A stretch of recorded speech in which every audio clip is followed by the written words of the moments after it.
Olá, imagine um lugar extremamente árido, onde não chove, um deserto extenso, mas que oculta uma substância extremamente valiosa e cobiçada.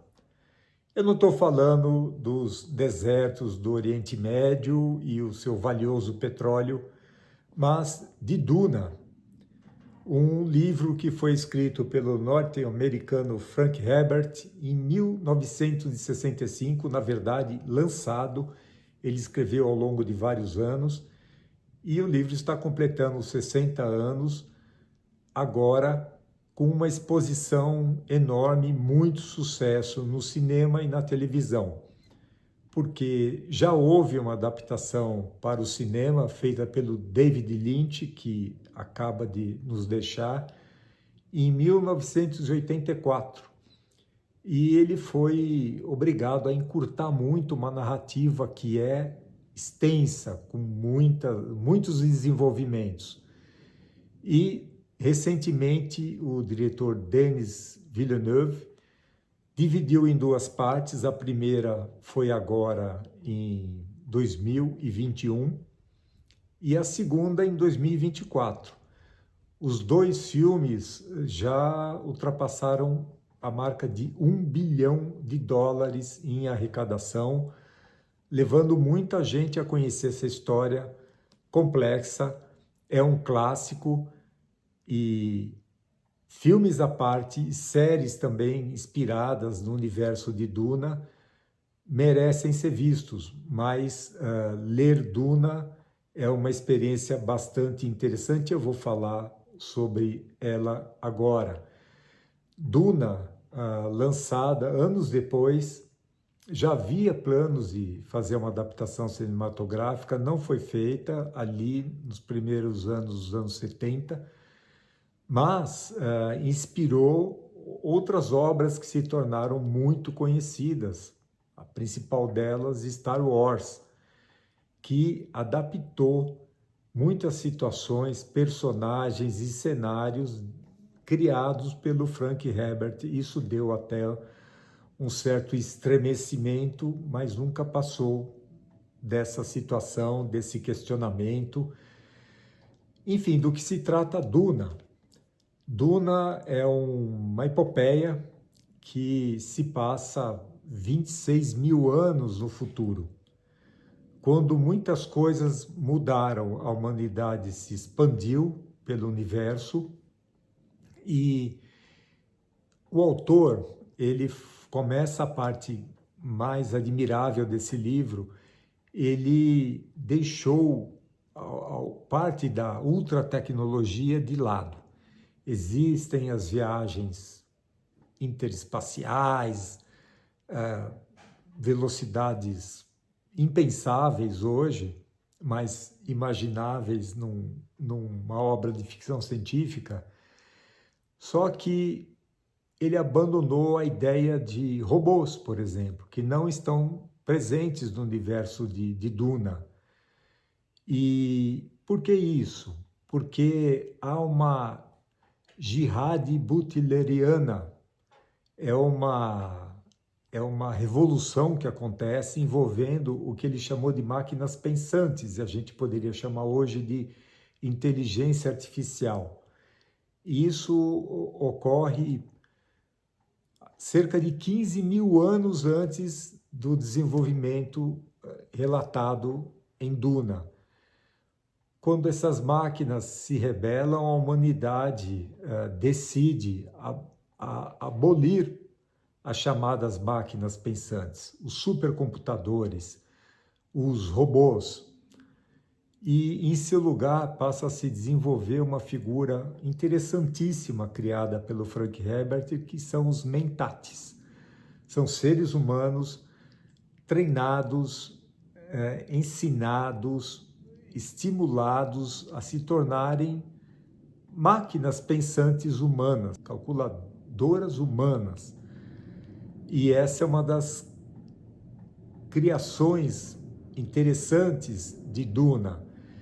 E também um aspecto que a princípio eu não gostei muito, o universo é dividido em casas, casas de nobreza, né? Então ele leva o que a gente conheceu como Idade Média na Terra para esse cenário intergaláctico daqui a 26 mil anos, onde há condes, barões e um imperador galáctico, princesas, enfim, é um cenário da Idade Média projetado no futuro extremo. E são casas nobres que cuidam como se fossem de feudos.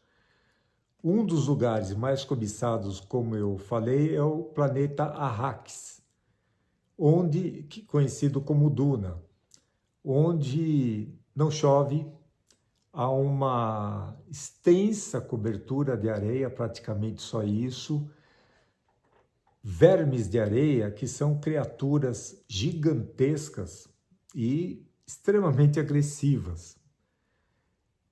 Só que há uma ligação com essas criaturas na produção de melange, que é um produto natural desse planeta, que é isso que é extremamente cobiçado por seus efeitos altamente desejáveis nos seres humanos, inclusive narcóticos.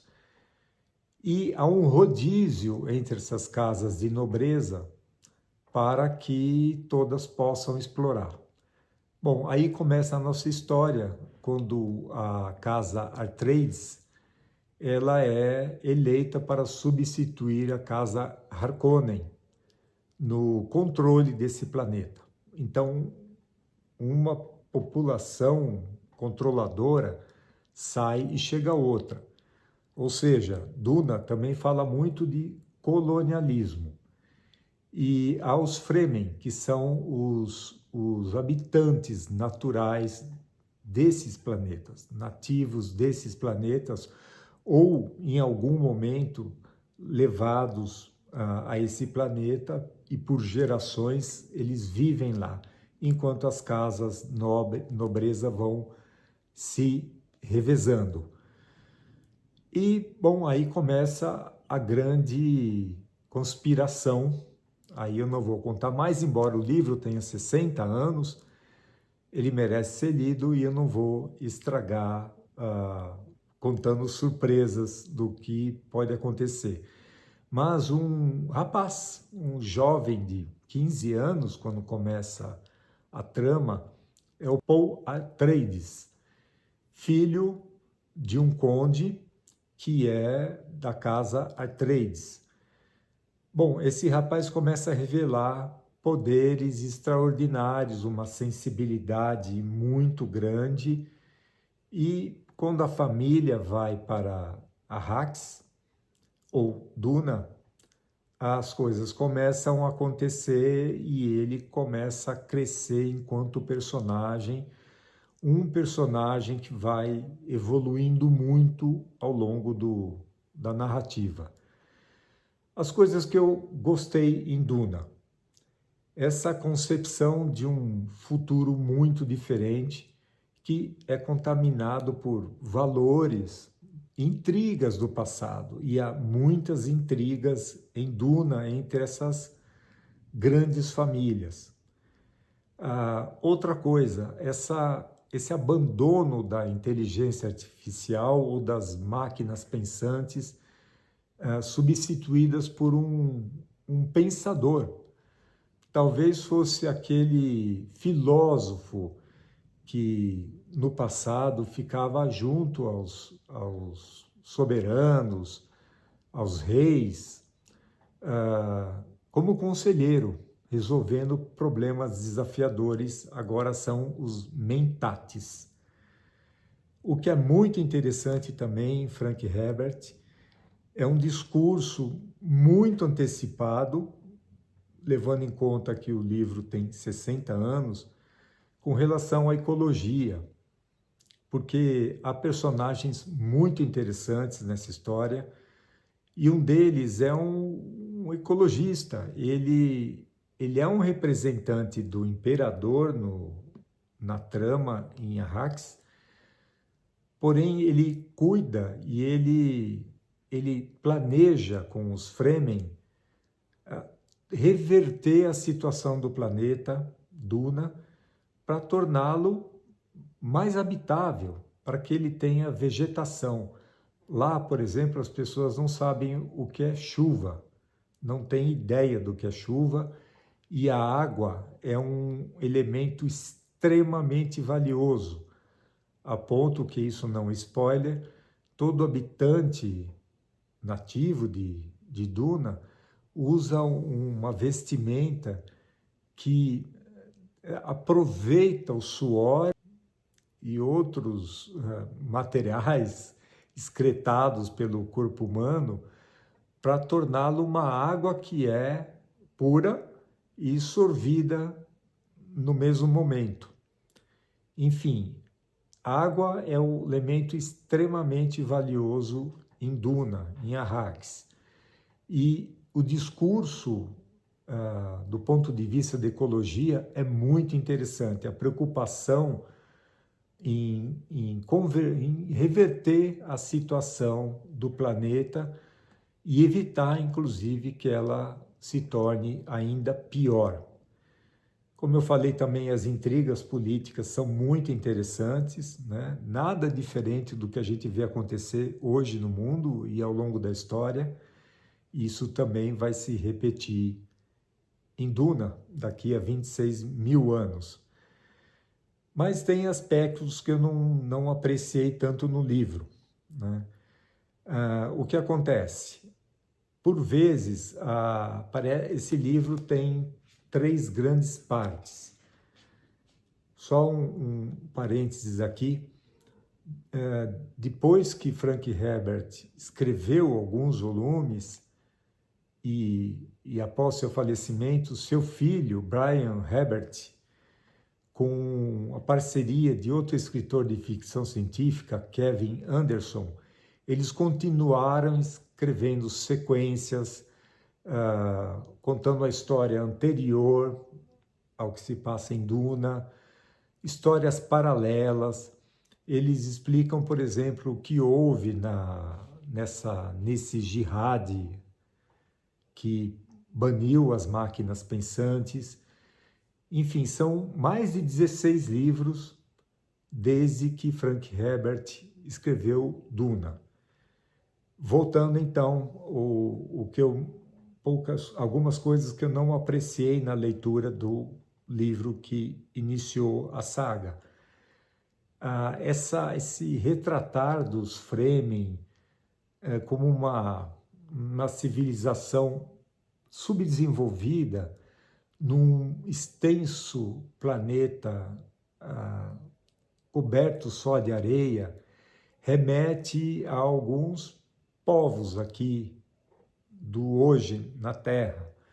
E essa foi uma crítica que apareceu com relação à obra, de associá-la com povos que vivem no deserto e hoje seriam atrasados, né? Outra coisa que me incomodou, e isso muito, é o misticismo pesado, né? Existem algumas pessoas, assim como os Mentats são preparados para serem pensadores, calculadores, existem as mulheres chamadas Bene Gesserit. É o nome de uma escola que prepara desde cedo mulheres para que tenham aprimorado a sua sensibilidade, e aí se cai numa coisa muito sobrenatural. Em alguns momentos, o autor deixa de lado a ciência e mesmo a ficção científica e desenvolve muito magia. Então se torna um livro de fantasia.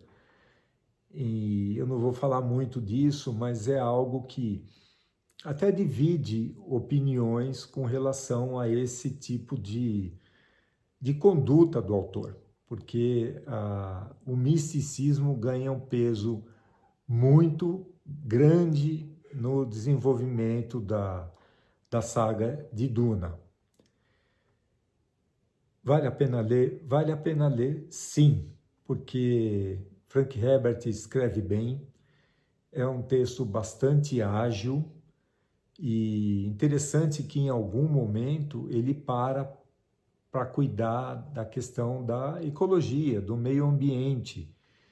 E aí, como o livro é quase feito de diálogos entre os personagens, nesse momento ele discorre mais quase que tecnicamente.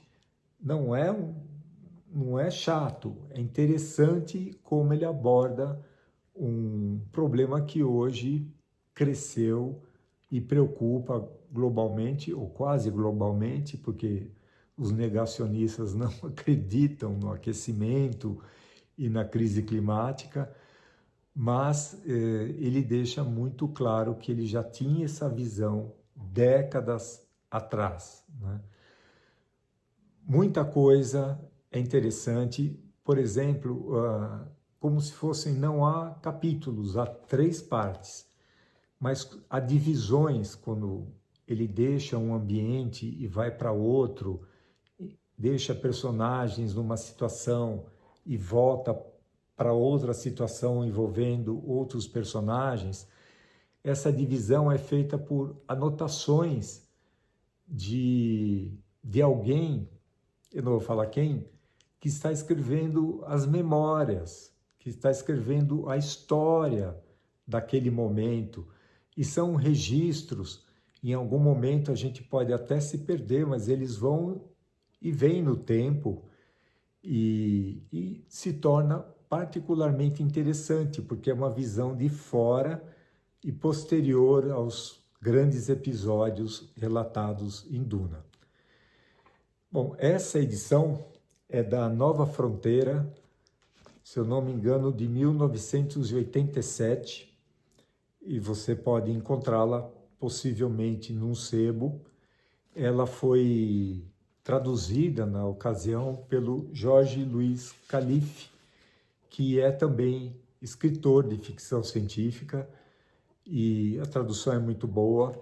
O livro tem aí perto de 700 páginas, sendo que há apêndices que trazem, reúnem aí muitos dos termos usados, um mapa de Arrakis, enfim, são apêndices de apoio para a gente poder compreender melhor a história. Um livro, aliás, que é daqueles que não vale a pena ter grandes intervalos na leitura, porque na retomada a gente vai ter dificuldade de lembrar quem é quem ou o que estava acontecendo, inclusive. Existe uma edição atual, com uma nova tradução, feita pela Aleph, uma editora que tem se especializado em lançar com ótimas traduções e ótimas edições, belas capas, embora essa capa seja bastante bonita, de ficção científica. Eu vou deixar o link aqui, quem tiver interesse, quem quiser pesquisar talvez um sebo também pode encontrar essa edição, mas a edição mais recente é da editora Aleph. É isso.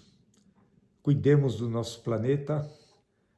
Boas leituras. Até a próxima.